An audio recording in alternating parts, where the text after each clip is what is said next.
Okay, 12:30 on Wednesday. Welcome to webinar 11. For those of you who are been here before, welcome back. For those of you who are new, welcome. Hopefully we'll have a bit of fun over the next hour. We'll learn a bit about agile measurement, which is what we're going to be looking at here, measuring for success. From a team level, we're also going to have a look from a portfolio program level, and also have a look from a business transformation and organizational level. So what sorts of things would you look at in the context of business agility when measuring, and how would that be different to sort of standard business measures? As usual, I'll just wait a minute or two. Normally what happens is we get to 12:30 and then loads of people start arriving, which is what is happening at the moment. So I'll just wait a minute or two for people to catch up. As usual, quick weather report. Quick weather report of Kent in the UK. It's horrible. It's nice and warm. It's summer here, obviously August, it's summer.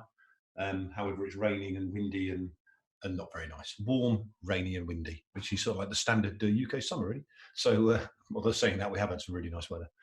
Okay, so let's start driving forward then. I can see lots of people are now tagged in. So let's go in and have a look at some of the slides I'm planning to go through. So I'm just going to share the screen, going over here, and start this up. Okay, so hello once again. Business agility, measuring for success. So yeah, apologies to those of you who have been here on quite a few of these webinars. As I say, this is webinar 11. All the previous 10 webinars are available on the RATAC YouTube channel. So you can have a look at those, some interesting stuff, business agility, everything to do with that really, agile leadership, all sorts of good stuff there. Yes, apologies to those of you who've been in previous webinars because you've seen me do this 10 times. But just to go through this quickly, so who am I? RATAC. RATAC is one of the leading worldwide agile transformation consultancies and provider of people and training, specifically in the agile space. So I was the chairman and founder of, well, I still am the chairman and founder of that, but I founded RATAC in '98. I personally started in the information technology industry in '83. Since then, since the early '90s, I've been specializing in lean, Kanban, agile, all those sorts of good stuff. So worked worldwide, consulting for organizations and also training organizations, certified in all sorts of different stuff that I won't bore you with. A few of the things there that I'm certified in. I used to be a director of a non-for-profit called the DSGM Consortium. That's now known as the Agile Business Consortium. Used to be a director of those folks. I wrote the book with some other great people called Agile Foundations, Principles, Practices and Frameworks. That sold about 4,500 copies last time I looked, about 6 months ago, which makes it one of the best-selling Agile books. That was with the British Computer Society.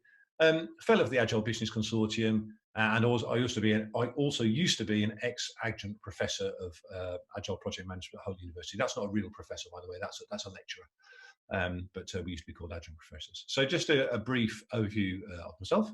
And what we're going to be looking at today is this really, measuring for success. So why business agility? Go through that very quickly. Why measure at all? You know, there are arguments on both sides of the fence whether you should or shouldn't measure things within a business. So we'll have a look at those arguments. How to measure. So some thoughts about that. Then, as I was saying, have a look at team level measurements, portfolio and program level measurements, and organizational and transformational level measurements. So that's really the core of what we're going to be doing today. I'm on holiday for through a lot of September. So the next session, the next 3-hour, 1-hour webinar is going to be on the 22nd of September. That'll be about specifically transforming to business agility. So thinking about how to transform organizations, transform businesses to operate in the way we've been talking about over the last 11 webinars.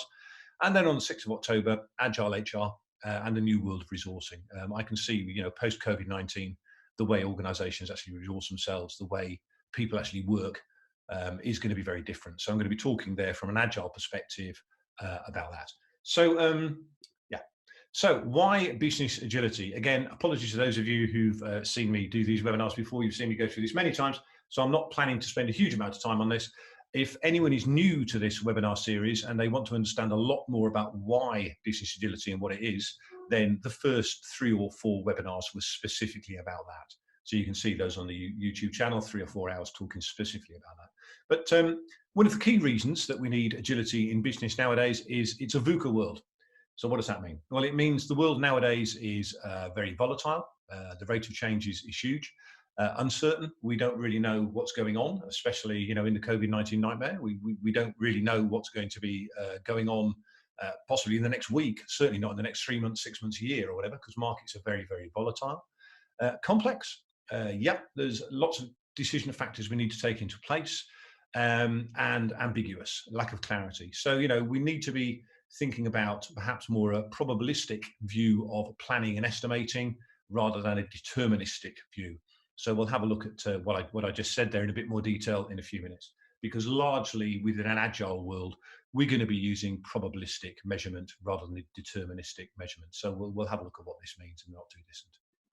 Brilliant. Okay, so why measure at all? Just before we get here, what I'd like to do is you can see on your Zoom instances that you have the ability to chat.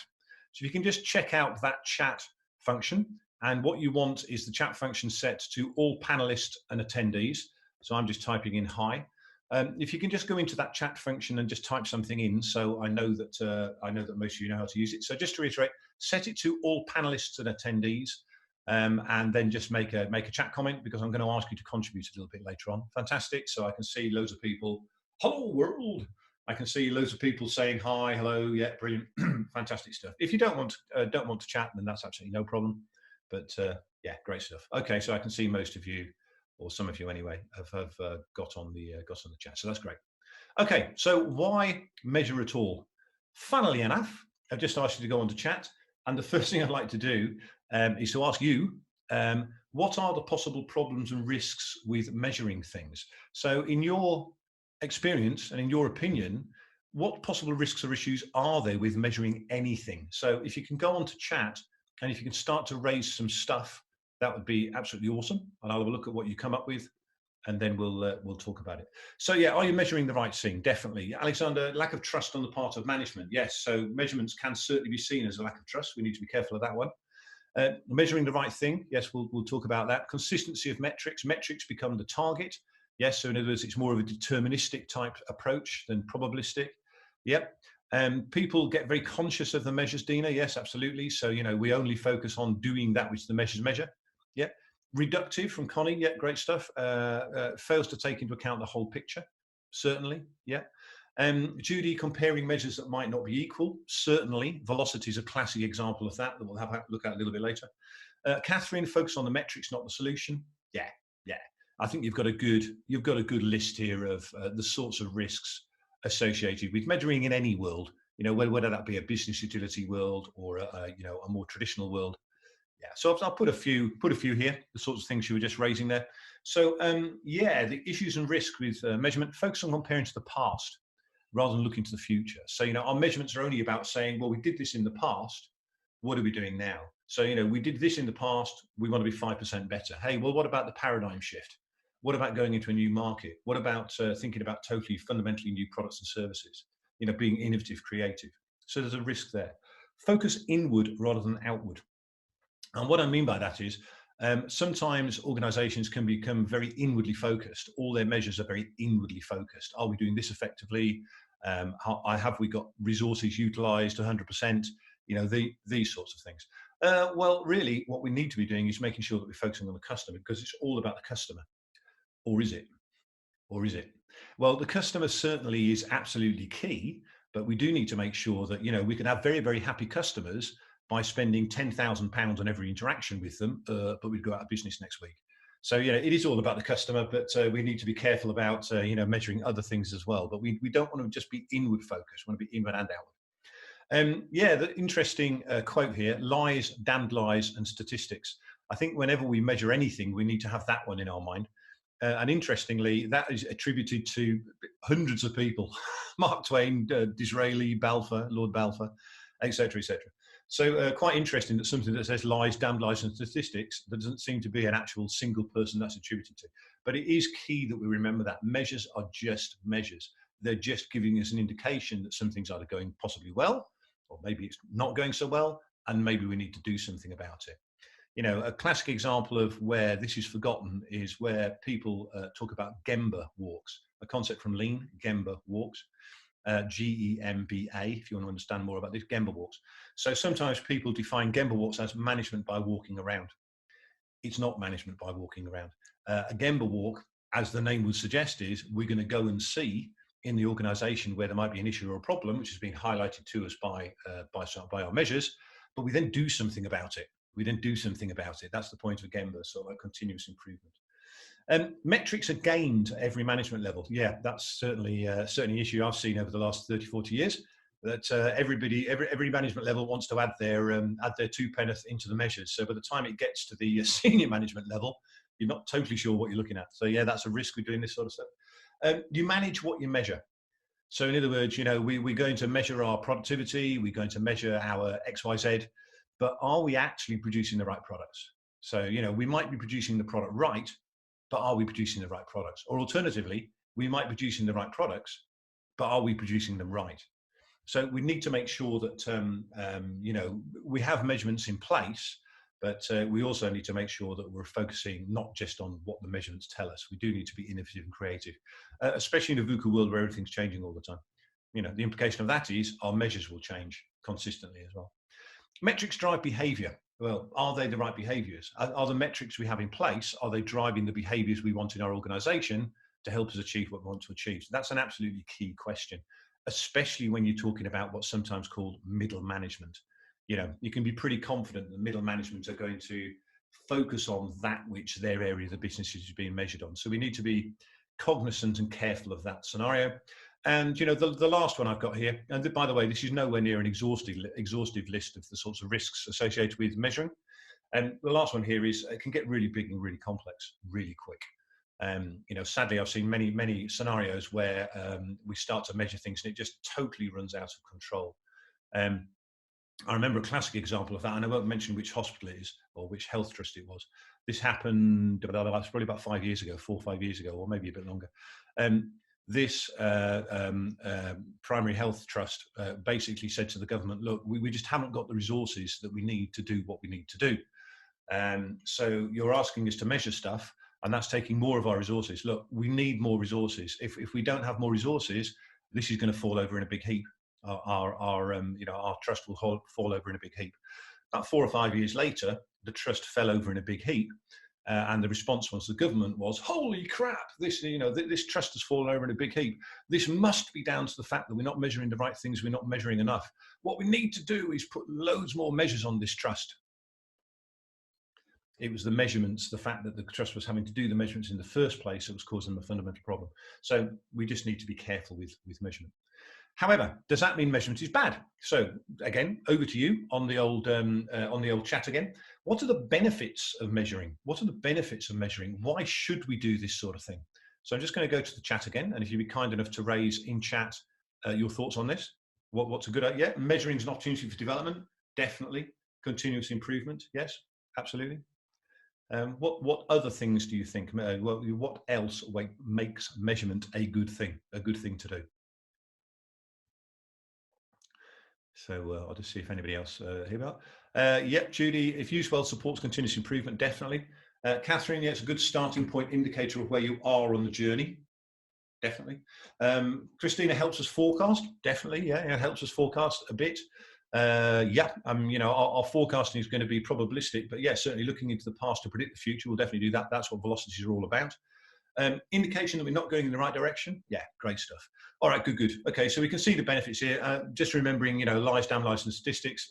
Measurements are not the be-all and end-all. Common understanding of the focus from Dina, helps to support business cases from Judy. Yeah, all great stuff. So thank you very much once again. Brilliant stuff. Let's have a look at a few things I came up with. Stops facts. Danger. What is a fact? Depends on the environment, etc. But anyway, stops facts getting superseded by anecdotal evidence and hearsay. Welcome to 2020, folks. I think perhaps we see quite often with the birth of social media, etc. You people who've studied many years to get their degree in XYZ or their doctorate or their professorship or whatever it is, and then somebody else says, well, it says this on the internet, therefore it must be true. So yeah, there are benefits with measuring things. So in other words, empirical evidence. at what's actually being said, and the direction we're going is based on empirical evidence. That's one of the big benefits of measurement. Yeah, and feeds empirical decision making at all levels. So yes, Agile is very empirical. Agile is based on the pillars of empiricism: inspect, adapt, and transparency. So it's very much based on that. And the idea in Agile is we're going to make decisions, but we want to make decisions where we have some observable facts upon which to base those decisions, rather than a more traditional way of thinking, a more traditional business that will do a huge amount of analysis and design up front before developing anything. They haven't really got any observable facts for how that product or outcome is actually going to work. So yes, we certainly want to make sure we measure things, and it's going to feed that empirical decision making. So in other words, in Agile, an example, we measure that we're delivering the right outcomes, products at the right time in the right way, and then continuously improve from there. Continuously improve the product, and continuously improve the way we're delivering the product. Moneyball is quite a good one. Some of you might have heard of a film called Moneyball, Brad Pitt, available on Netflix and other suppliers. So yeah, Moneyball is a story of a baseball team called the Oakland A's. What the Oakland A's did was they had nowhere near as much money as the really big baseball teams in the US. So they had to find a different way to get benefit. And the way they did that was they started measuring in a huge amount of detail all sorts of pluses and minuses about the players. And sometimes some of the bigger baseball organizations didn't want to take on a player because the feeling in the market was that perhaps they weren't good at this. Well, the Oakland A's created a load of empirical evidence and said, this person's good at this, good at this, bad at this, good at this, good at this, good at this. And therefore people put people in place. And they won their division. But where they won their division with a budget that was hugely less than everyone else. So it's a good story of where measurement does give a benefit.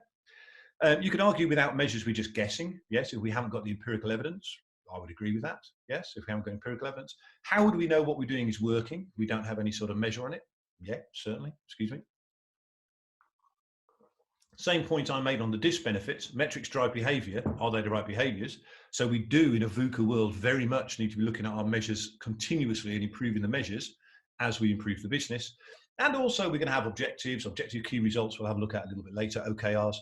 Yeah, we want measurable objectives. We want to have the ability that any objective in the organization must be measurable. If it's not measurable, why have the objective? Because you haven't got the faintest idea whether you're actually able to achieve it or not. So yeah, we looked at some disbenefits and some benefits there. How to measure?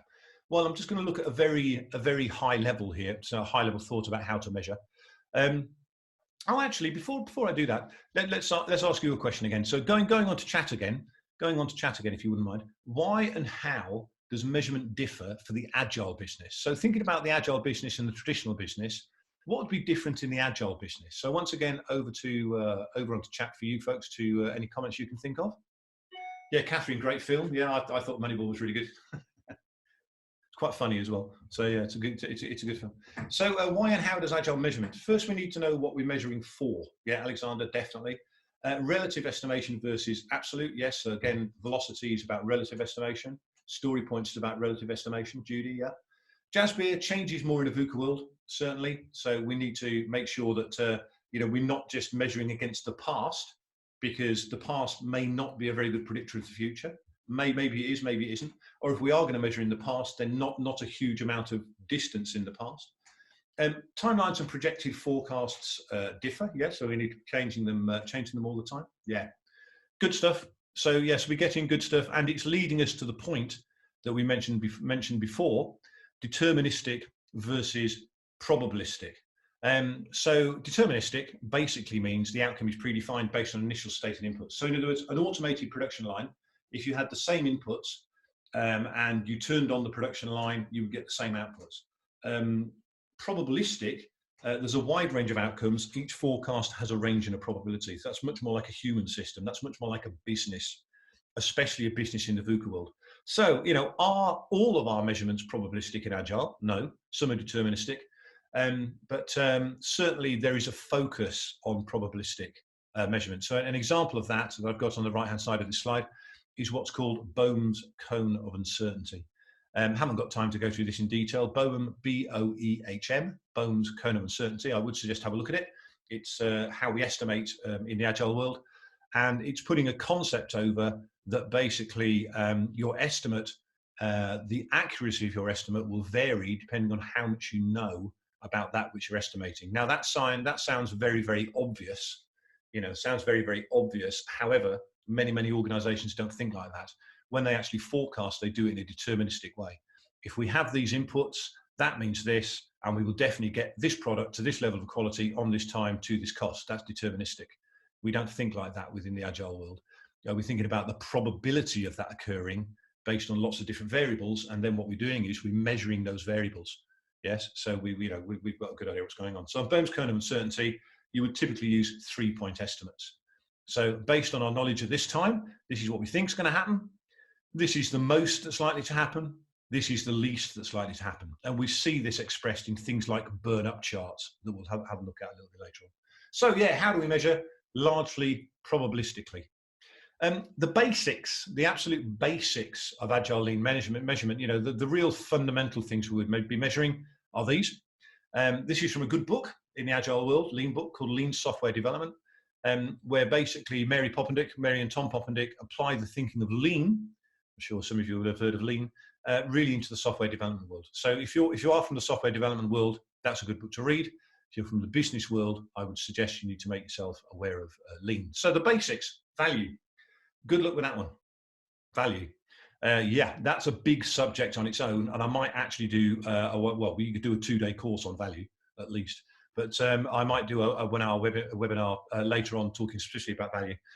Different industries look at value in different ways, and there's loads of different ways to measure value. I typically try and keep it quite simple. And I'll talk to a group of stakeholders and basically say, okay, 1 to 10, 1 is low value, 10 is high value. Where are we against some parameters? But value, we need to be measuring, are we delivering value? Speed to delivering value, this is known as lead time. There's 2 concepts that we'll have a look at a little bit later on that we should be measuring. One is called cycle time and one is called lead time. Sometimes people get a bit confused about the differences between cycle time and lead time. It's actually very, very straightforward. It's very, very straightforward. Cycle time is the time from the point it comes into the system to the time it goes out of the system. So in other words, if you have a development team who are developing a new marketing strategy, let's say, for example, the time that comes in and the time it comes out, that's the cycle time. Now, the lead time is different. The lead time would also include the time to the point it's delivered. So in other words, if you, from a production line, produced a product, so it comes into the production line, goes out of the production line, that's your cycle time, and then the product takes a further 4 weeks before it's actually live, before it's actually the values deployed, that's the lead time. So the lead time is the point to live. The cycle time is the time it takes to go through the whatever system it is you're looking at.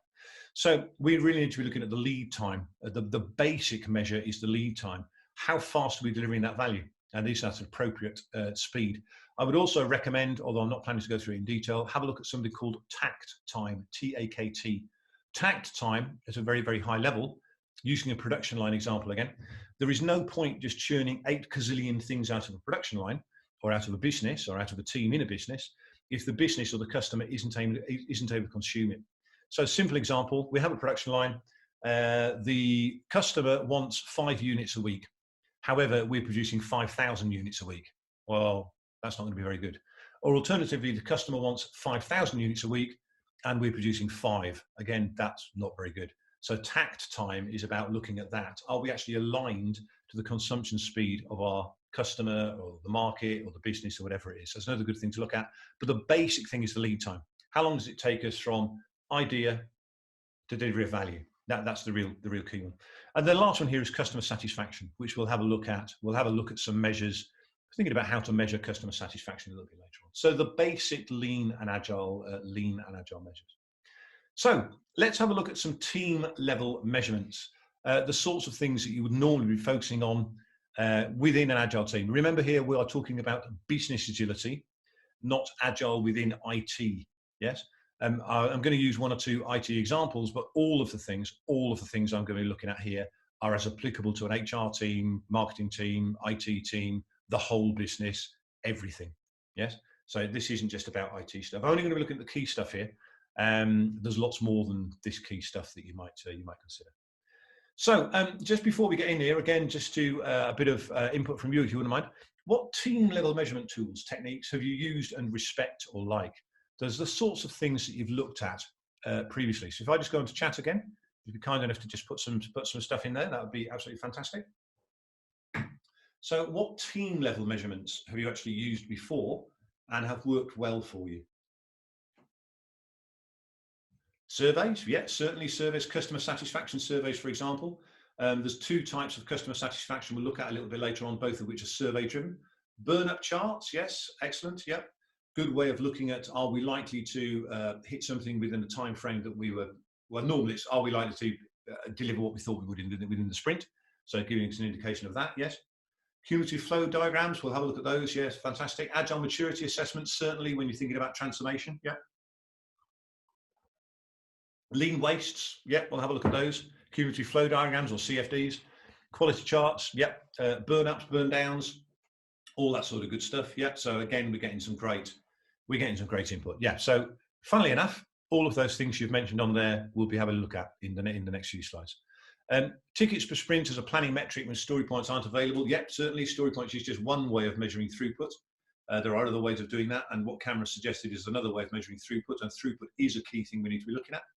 From Dina, bug tracking, yet certainly we need to be looking at, how many bugs are coming in, how many bugs are we fixing, how many bugs are left, is the amount of bugs going down. A very typical example of technical debt, or where we have too much technical debt, when we're starting to track the bugs go up and they keep going up. Well, that's probably suggesting to us we've got a lot of technical debt within whatever it is we're creating, so that as we've created something that works functionally, but it doesn't work well technically. So there's lots of bugs and errors in it. So that's giving us a good indication there, possibly, that we've got too high technical debt. Value delivered, certainly. How much value have we delivered from the perspective of the people who are getting that value? So yeah, great stuff. Once again, brilliant. Thank you very much. Good stuff. So let's have a look at some of these things. So the first one I'd like to have a look at is the burn down chart. So I'm just going to go onto my Sketchpad, and we'll just draw up a little bit of information about burn down. Well, we're going to look at the burn down and burn up. So I'll just go onto the Sketchpad. Just bear with me a minute. Just going to share a screen over here, and over here. So we're on the Sketchpad now.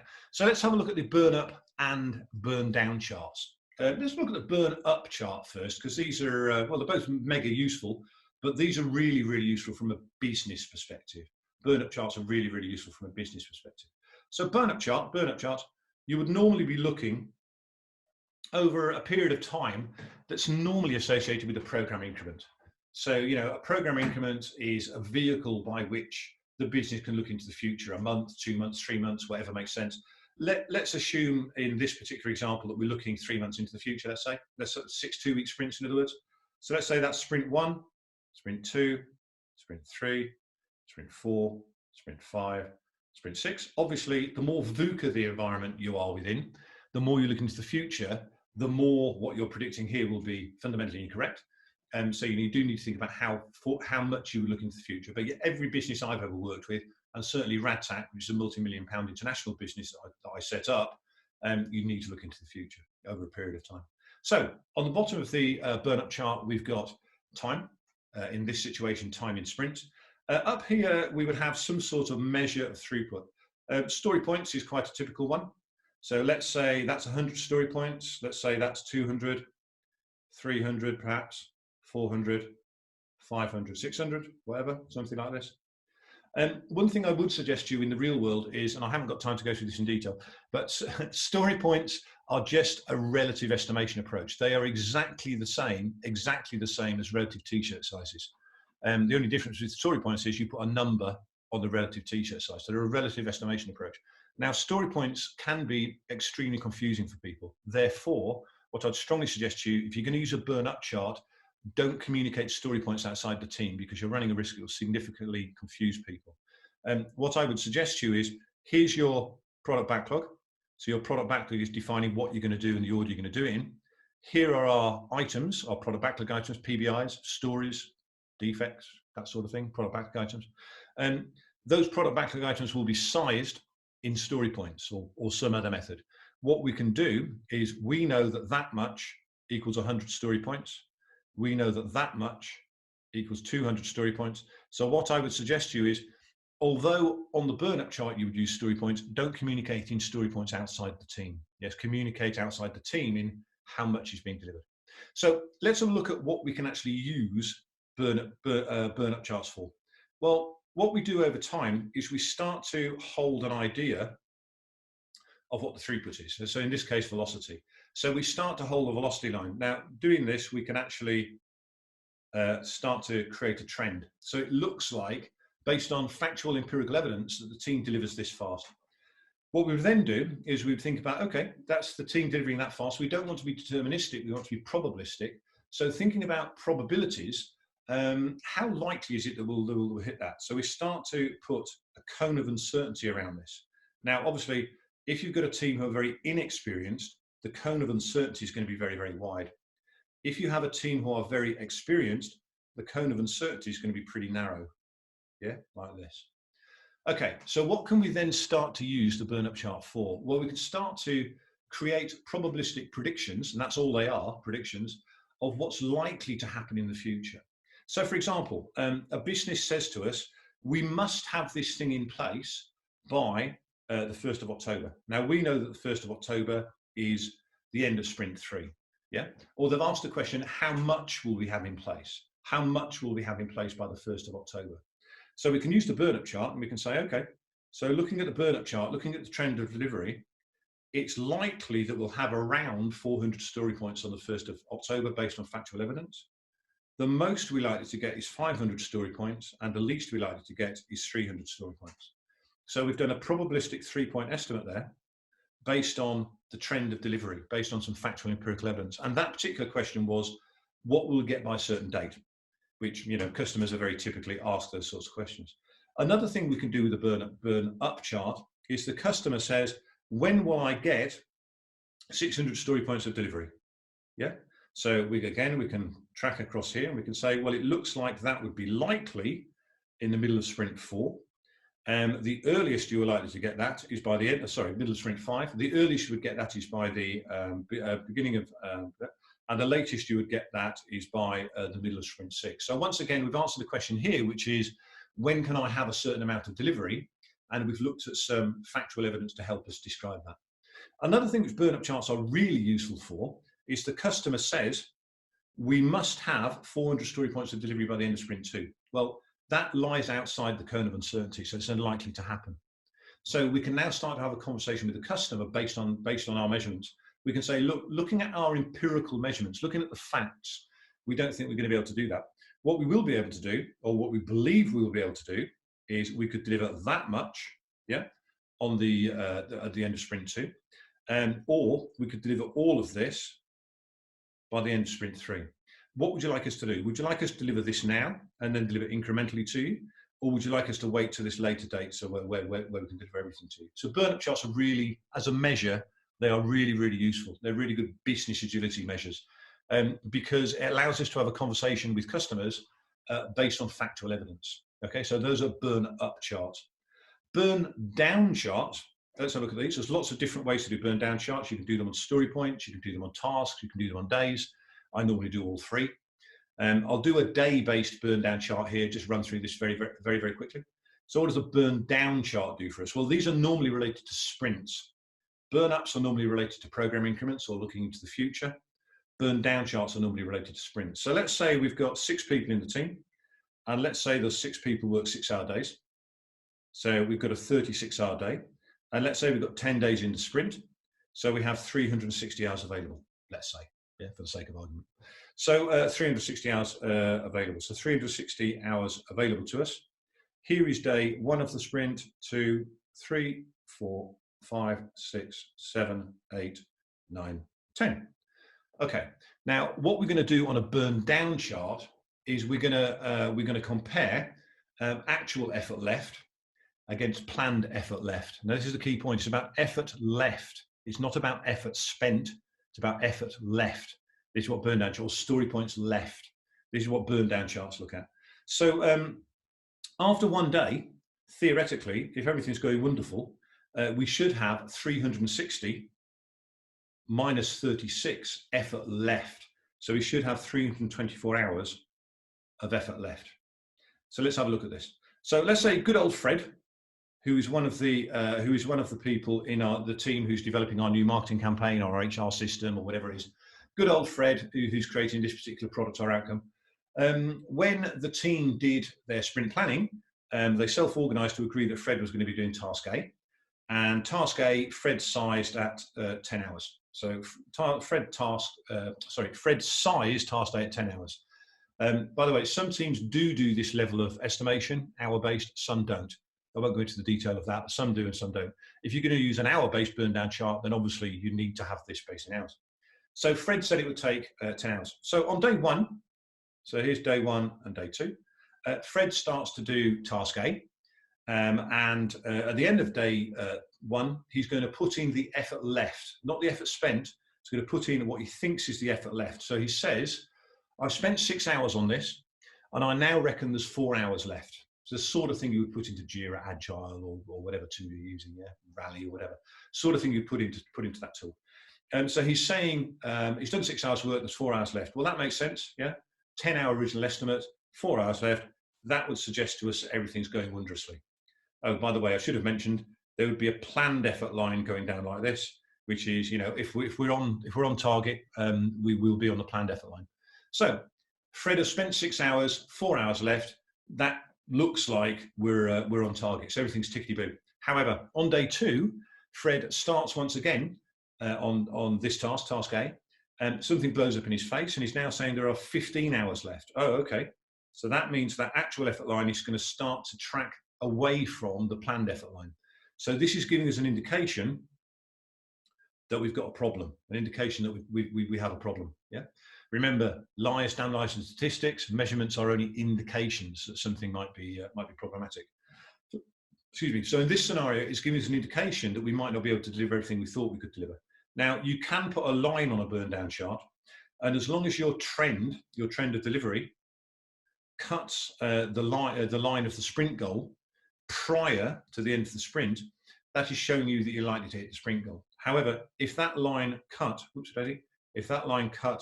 after the end of the sprint, that's suggesting to you could not hit the sprint goal. And when I say suggesting to you, I mean suggesting to the development team, Scrum Master and Product Owner. So that would suggest, you know, we need to do something. We need to do something about this. So burn down charts are really, really useful for sprints, and they're really, really useful to help us identify, hey, look, is it likely we're going to have a problem in the delivery of this sprint, hitting the sprint goal? Burn up charts are really, really useful from a business perspective, thinking about, you know, when businesses ask questions like, what can I have on this date? Or alternatively, how much can we get delivered? Those sorts of questions. So let's stop share. We've had a look at burn up and burn down charts there. Let's go back into the slides. So here's our burn down chart. So we can see there the predicted line, ideal task remaining, and then the actual task remaining in the red line there. So I would normally do this, as I was saying, in days, like this chart does. I would also do it in story points. I would also do it in tasks. So I would normally have 3 burn down charts. There's our burn up chart, as we've just discussed. So what other measures, team-based measures, would we typically have in place? Cumulative flow diagrams, excuse me. So cumulative flow diagrams. Cumulative flow diagrams are really useful for showing us the work in progress. So WIP, or work in progress, is definitely something that we would be having a look at. What a cumulative flow diagram is going to show us is, and we look at the one on the left-hand side here, the status is done, obviously delivered, ready to deliver, ready for review, follow-up, and waiting. Yes, these are different statuses for how the team works. So these are the statuses that the team works to. What we can see here is we start to see how's the flow going, how are we actually flowing work, and in essence, where you see the green, red, yellow, purple lines start to get very wide, that's when we've got a bit of a problem. So something is going wrong. So cumulative flow diagram is showing us what sort of flow do we have. So for example, looking at the left-hand diagram again, we can see we've got 4 tasks in process there. And for the 4 tasks in process, or work in progress, sorry, that's giving us a 7-day average cycle time. Yeah, so 4 tasks, 7 days average cycle time. So cumulative flow diagrams, yep, definitely a good thing to have a look at. It's one way of monitoring our work in progress. Another thing we should be looking at with work in progress is we should be thinking about the age of tasks. that are in the work in progress. Obviously, if tasks become very, very old, that's suggesting to us that something's going very, very wrong. In other words, if something's got a blocker against it and it's just not being done, then we've got a problem. So there's two ways, there's numerous ways to look at this, but here's two different charts we can look at. Again, the left-hand one here is saying analysis active, analysis done, analysis, development active, development done, testing, and then done, as in we've completed the cycle time, we're now done. So this chart is helping us identify what elements do we have, what tasks do we have, what is the age of the things we have in place at the moment. So if we look at analysis done, for example, we can see we've got two items there which are around 5 days. We've got one that's around 15 and one that's 20. Yeah, so we're really exceeding our targets on those ones. If we look at testing, we can see there we've got 5 elements that are within the 70 and 85% percentile of what we're aiming for. So yeah, it's identifying there's the problem. Another way of looking at aging is this diagram down the bottom here. Again, we can start to see, excuse me, we can start to see how many items we have in play and how old they are. Obviously, we want most items to be around the green sort of level, 0 to 7 days or 7 to 14 days. But we can see here on the April to 23rd, we've got a huge amount of stuff that's 14 to 28 or over 28 days. So obviously, that's identifying to us we've got a problem. So it's a good it's a good measure to think about. Not only what's your flow, what's your work in progress, and what's your flow, but what's the age of the thing age of the tasks within work in progress. So flow, we've mentioned flow. Another good thing to have a look at. Another good thing to have a look at. Just bear with me a second. I've just turned the lights off. Don't.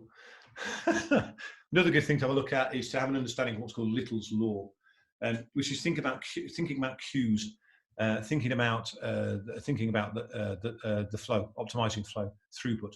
So Little's law is basically average number of items in a system equals the average arrival rate times the average wait time in the system for an item. So looking at Little's law in Starbucks, for example, hopefully nice, nice easy example. Minutes until I get coffee, getting coffee, is basically going to be equal to number of people in line over people served per minute. So if there's 11 people in line, yes, and it takes 1 minute for each of those people to be served, then obviously it's going to take 11 minutes to get the coffee. Yeah. So it's a way of measuring the flow. Little's law is a way of measuring the flow. So we can also restrict the work in progress to optimize the flow. Now, I haven't got time to take you through that in this short measurement-focused webinar, but suffice to say, we need to be thinking about how much we have in work in progress, because if we have lots and lots of things in work in progress, that's going to create a huge amount of noise and interruptions within a team, and our flow is going to be not good. A simple example of this restricting work in progress to optimize flow is the cameras that you see on motorways, and the speed restriction signs. What they're doing there is they have an algorithm by which they know the greatest flow, what creates the greatest flow of vehicles across this motorway junction and that motorway junction. So they have an algorithm that helps them define that, distance between traffic, speed of traffic, amount of cars, etc., etc. So based on that algorithm, what happens is a speed restriction sign flashes up, and they're restricting the speed of the traffic to optimize the flow. So in other words, they're restricting the work in progress to optimize the flow. So that's a simple example of this. We should be looking in Agile at this. So, what's happening via the work in progress, the queues, and we should be focusing via those measures on optimizing the flow. And certainly when we look at flow, we need to be thinking about waste and its impact. So I'm just going to draw a very quick diagram again.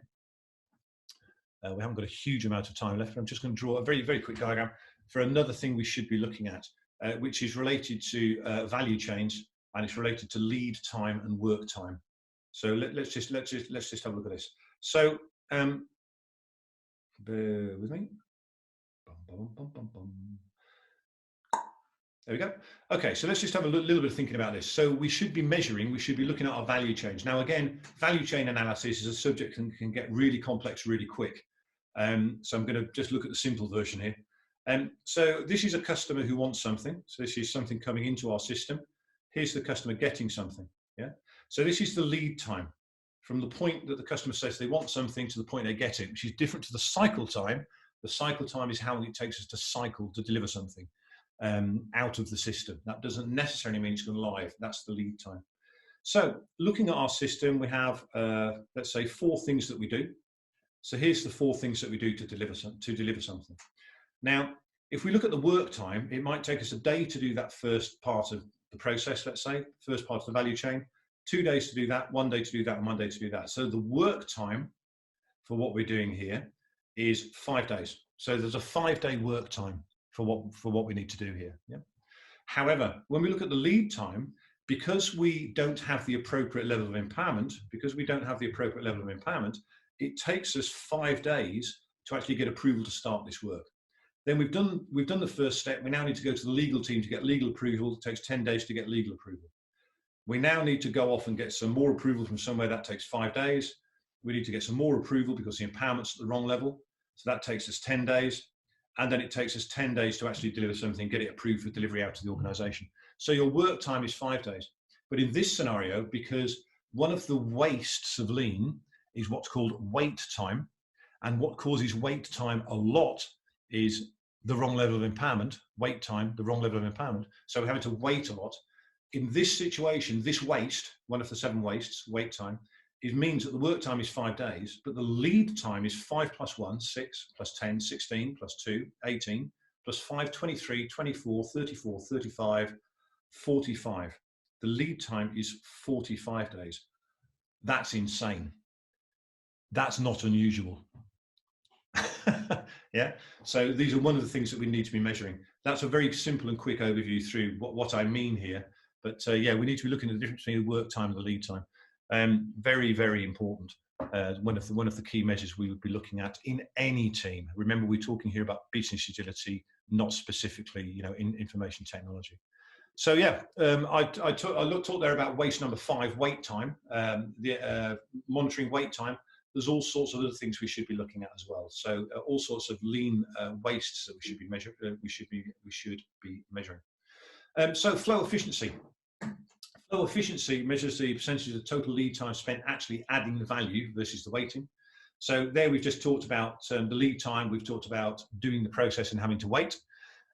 Flow efficiencies of 1 to 5% are commonly reported, as I was suggesting. Yeah, 40% is pretty good. So we need to be measuring this sort of stuff. It's absolutely key in any team. Throughput, I've mentioned. There's lots of different ways to measure throughput. One way to measure throughput is something called a velocity. So the way we define a velocity is by taking an average of story points. One way to do this, take an average of story points across sprints. So let's say we had one sprint that was 30 story point delivery. So, looking in the past, we delivered 30 points from one sprint. We delivered 35 story points from the next sprint, and we delivered 25 from the next sprint. So on average, 30 plus 25 plus 35. On average, that's suggesting to us that the velocity of this team is 30 story points per sprint. Yeah, 30 story points per 2-week period of time. So yes, we could look at throughput that way. And then looking at our diagram on the right here from scrumming, we could be thinking about, well, is our velocity increasing? Be careful, by the way, when having this sort of measure in place, measuring output improvement with velocity, be careful, because the team might actually start to size things, taking into account that they believe they can now produce them faster. So in other words, in that situation, what they previously had sized at 13 story points, let's say, they are now sizing at 2 story points. In that situation, the velocity will not go up. All right, so just be careful if you use this. But yeah, tracking velocity over time is generally a good thing to do. But like everything else, be aware of what you're actually measuring. You could also look at throughput as what items have been delivered, what separate stories have been delivered. Don't think about the size of the items. So the diagram on our bottom left here, the one with the dots on is looking at what we've actually done over time, and then the green one is looking at average what's happening. So hopefully you would see that going up. Again, it's just a simplistic measure though, because we're not taking into account size. So we need to think about some sort of measures here about throughput. That's going to be absolutely key. Cycle time I've sort of talked about, and I've put a definition there. If any of you decide to watch the video a little bit later on, put a definition there of lead time and cycle time. So the sort of things we're looking at here, one from an organization called Actionable Agile, which is a damn good book to read, by the way. Actionable Agile. This is called a cycle time scatter graph. So what we're looking at here is they've actually looked at 305 separate work items in this particular team, and they've looked at the cycle time. So, you know, they can see 50% of items here occur within a cycle time of 7 days. Sounds good. Yeah. 70% have got 12 days or less. 85% has got 16 days or less, etc., etc. So it's starting to give you a view of looking at the items that we're actually delivering. What is our average cycle time? Because obviously we're going to be aiming to decrease that cycle time. We want to get throughput to be much more effective. So these are two good measures, or two different ways of looking at measuring cycle time. So yes, either a cycle time scatter graph, or this sort of approach where you look more at the rolling average, yeah, and then look at the standard deviation between the average and the rolling average. Yeah. Obviously, we want that standard deviation to be as small as possible. We want to be, you know, pretty near, either exceeding the average or pretty near the average. By the way, the more you can make the cycle time average, the more predictable it comes. Yeah, so it's you know, it's a really key measure within any team. We want to create an average cycle time to get predictability. Obviously, value delivered is probably one that we all focus on. Again, good luck with defining exactly what value means. But yeah, so typically, if we looked at risk versus value, for example, as the value goes up week over week, as we produce valuable things, that will probably tail off over time as we start to, you know, we've got the key things in place. But as we deliver value, the risk will go down. The risk will hopefully go down. Yes. So, you know, there's some good charts we can use. This one's a value risk chart. There's good charts we can use thinking about value. Is it actually going in the right direction? And is what we are expecting to happen happening? Cost of delay. Sadly, I haven't got time to run this particular thing. Cost of delay. This is a good 5-minute overview from an organisation called Black Swan Farming. Black Swan Farming. I would suggest you go onto the internet, search for cost of delay Black Swan Farming, and you'll find a 5-minute overview of what cost of delay is. It's another really key thing that we need to monitor. The cost of delay is talking about what is the cost of delaying one thing as opposed to the cost of delaying another thing. So, for example, if I had blue pen and green pen, simplistically, if I just looked at cost and effort, if that is going to take a week to develop and give us £10,000 benefits, or a week and £10,000, that's 2 weeks and £10,000. Which would you do first? Well, a week and £10,000.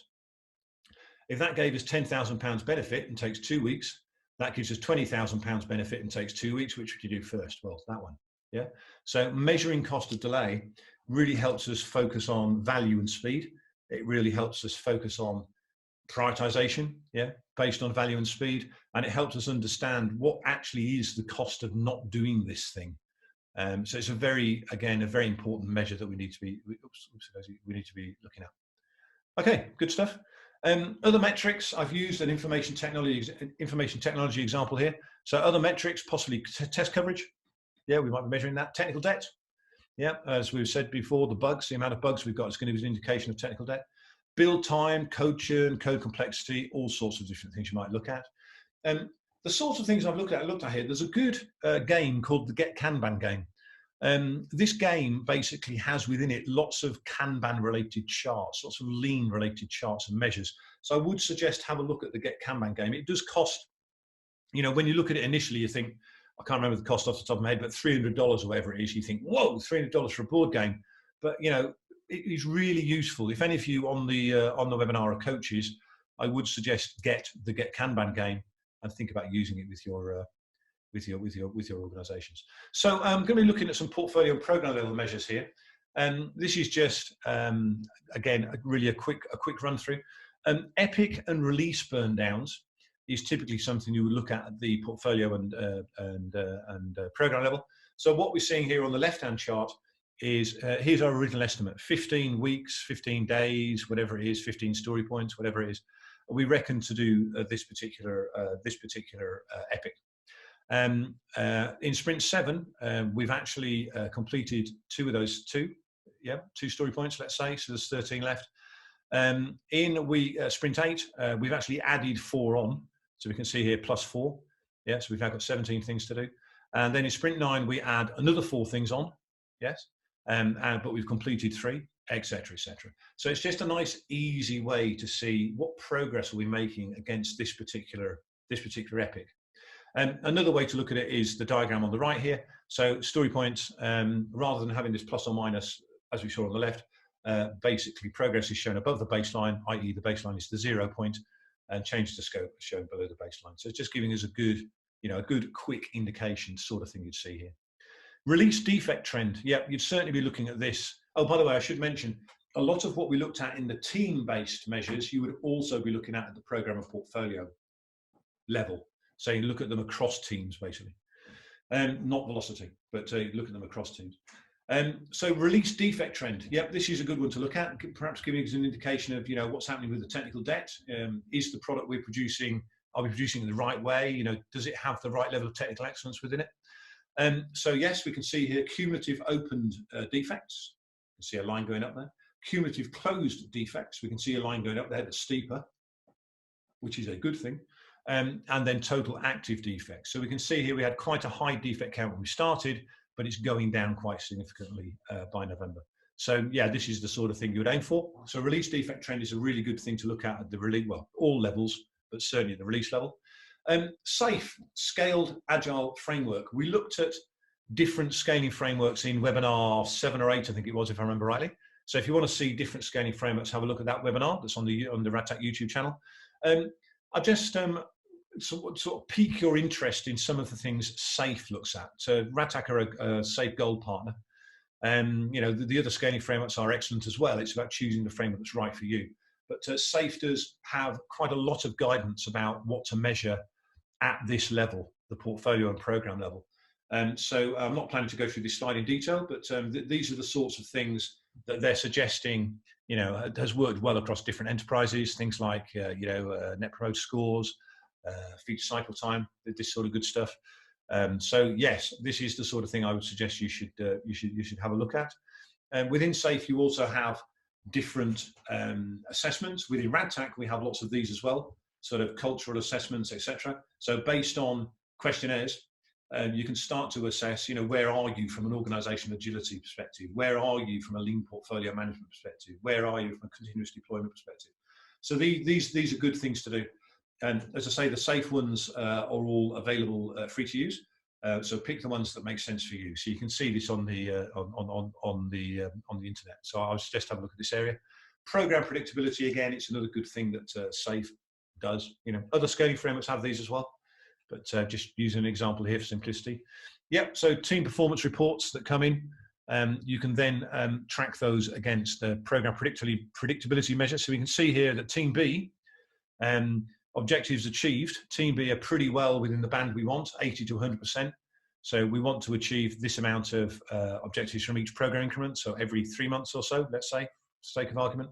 So every 3 months, does the team achieve its objectives? Well, it looks like Team B broadly do.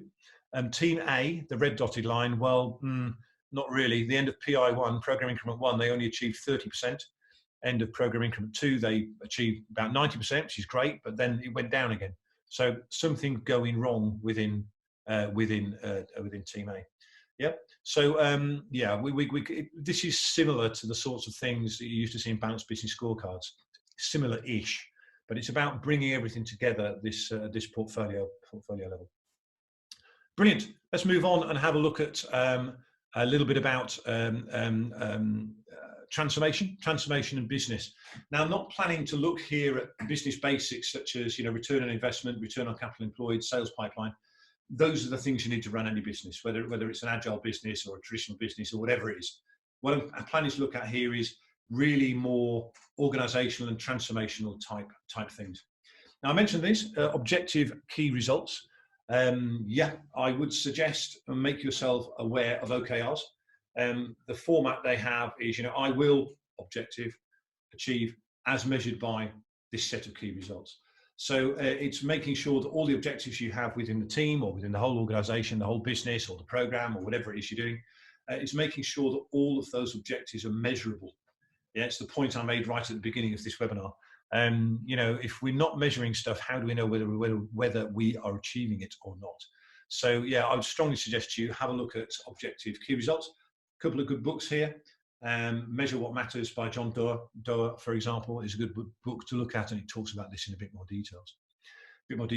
So I also mentioned at the beginning of the webinar, we're going to have deterministic and probabilistic. Largely in the Agile world, we're going to be looking at probabilistic type measures. However, we would normally have a very innovative and creative Agile element, business operating model within the business, but that we would also have efficiency and stability via the hierarchy of the business. Now, obviously, we don't want too much business hierarchy, but yeah, there could be some deterministic measures in there as well. So businesses for the fourth industrial revolution are likely to be a combination of highly innovative and creative Agile elements of the business and more traditional, efficient and stable. I mean, Agile is incredibly efficient and stable as well, by the way. Don't get the wrong message there. But some more traditional hierarchical elements of the business as well. So yes, we need to be aware of that. Measures. Customer satisfaction. I think, if I remember right, this is the last main thing we're going to have a look at. Different ways to measure customer satisfaction. Another key measure, obviously, for the whole business. You could use CSAT, customer satisfaction score. So this is a customer satisfaction score, is how satisfied are the customer with what we're producing. So that would typically be survey based. Net promoter scores, NPS. Many organizations use NPS nowadays. In essence, what you do is you ask people, either your customers or people in the organization or whoever you're trying to run NPS against, what they think of what you're doing. So for example, RadTac, we do NPS on our training. So we ask all people who have had our training, would they promote us? Would they recommend RadTac to other people? And then what you look at is obviously who are your detractors, and if there's people who say, no, I wouldn't, who are your promoters, etc., etc. I can't remember, I think RadTax is 75 or something like that for training. It's very, very high anyway. 70 is world-class organisation. So NPS is a good thing to look at, customer satisfaction. And then CARES, customer effort score. Customer effort score is much more about how easy is it for the customer to talk to us. Yes. So, marketing automation systems here. How easy is it for the customer to find information about us, and how likely is it they're getting the right message? So again, that would typically be survey based, but we need some sort of customer satisfaction. DevOps Health Radar, I would suggest to you to have a look at. Again, it's something from the Scaled Agile Framework. And also, as we're talking about business agility, again, RadTac have loads of these, but you can have a look at the safe one, which is open source. It's the ability to self-assess your business for business agility. Are we using things like customer centricity and design thinking? Have we got DevOps and continuous delivery pipelines in place? Do we coordinate trainers and suppliers? So obviously the map, the spider diagram we can see here, how agile are we? Where are our strength areas? Where are the areas we need to have some work in? And yes, we can think about continuously transforming using that measure as a baseline. So the last thing I'd like to say, really, as we really come to the end of this, is that we need to have balanced metrics. So we're going to have metrics related to teams, we're going to have metrics related to the organization, metrics related to programs and portfolios, quality metrics, speed metrics, predictability metrics, cycle time, lead time, takt time. So we've talked about, as usual on these webinars, we've talked about a lot of stuff that we haven't spent a huge amount of time on, but hopefully it's piqued your interest to go out to the market and have a look at what's available. So just to close out, as usual, yes, RadTac is the company that I'm from. We do training, learning and development, very high NPS scores on that. We provide consultancy and coaching to help organizations transform, and we provide exemplar practitioners. So we provide teams of people, agile teams, or we provide experts, scrum masters, product owners, agile architects, agile developers, etc., etc., etc. So anybody you would need to develop anything within the organization or act as catalysts, examples within the organization to create catalytical change. Many organizations do that with us. So they'll take on a few RadTac teams and then use those as examples of, hey, look, this is how we work in a business agility way. It's a very powerful thing for an organization. RadTac training portfolio, world class. We're around the world. We work with small organizations, medium sized, but we've also done some of, if not the biggest agile training rollouts, consultancy rollouts across the world, because we are based around the world. So that brings us to the end of what we're going to be talking about. As I say, the next one is going to be about transformation, so a bit more about specifically how you would transformation of business agility.